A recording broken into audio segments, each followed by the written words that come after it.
Let me bring in my two guests, our two experts with me today, who are Jill Rutter of the Institute for Government, and we have Anand Menon, who's from the UK in a changing Europe. And it's good to have you both with us again. Top team. Thank you very much. So this First Amendment now being voted on, and for viewers joining us, Jill, what is the significance of this in terms of, we've said this is a second referendum, is this carrying any hope of success or not?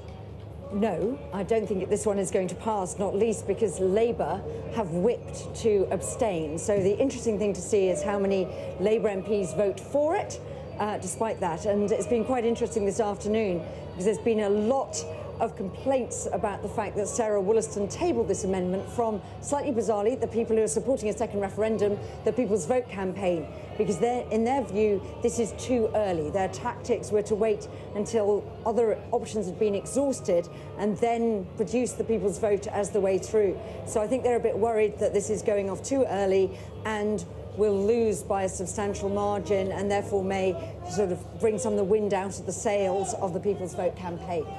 Do you think that's a credible case or not? Absolutely. I think sequencing is so important here. And I think there are people in the People's Vote campaign who thought the only way this passes is if basically it is this versus a cliff edge. That's their ideal scenario. So in a sense, they were kind of united with the RG in wanting everything to fail to get to this last point.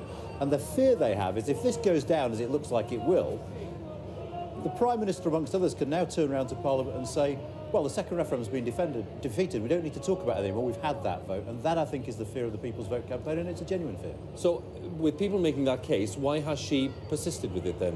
Why do you think she has? I think there's a degree of impatience that has built up among supporters of a People's Vote because this is the first time Parliament will have voted on this idea, which is quite remarkable if you think how long we've been debating this for, how much of a head of steam this campaign has built up. This will be the first formal vote on this.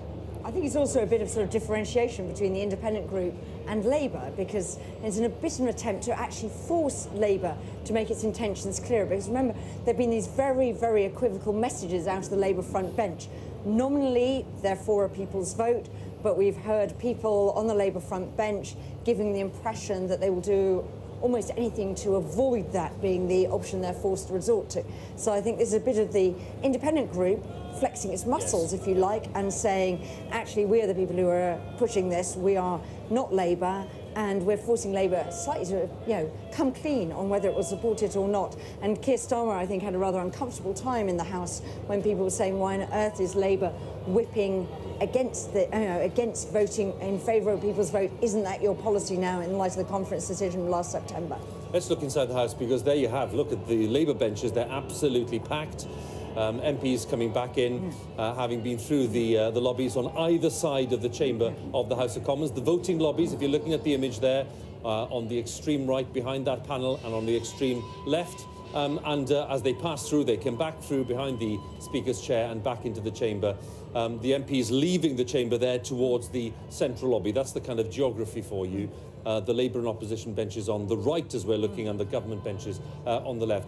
So, Jill, there is a view that by putting this to the vote, Sarah Wollaston has kind of helped Jeremy Corbyn because he's not seen to be overly enthusiastic about the referendum. Perhaps. I mean, it depends on which part of Jeremy Corbyn's base he's playing to, because obviously there's a split within Labour, which is why it's such a difficult issue for them. So it'll be very interesting to see. I mean, all those people who are staying seated are presumably the people who are following the whip and abstaining. Be interested too, I mean, the Conservative People's Voters, people like Dominic Grieve, the ones who haven't joined the independent group, do they actually go with their former Conservative rebel colleagues, or do they abstain as well and actually take their instruction from the People's Vote campaign, which is that this is too early?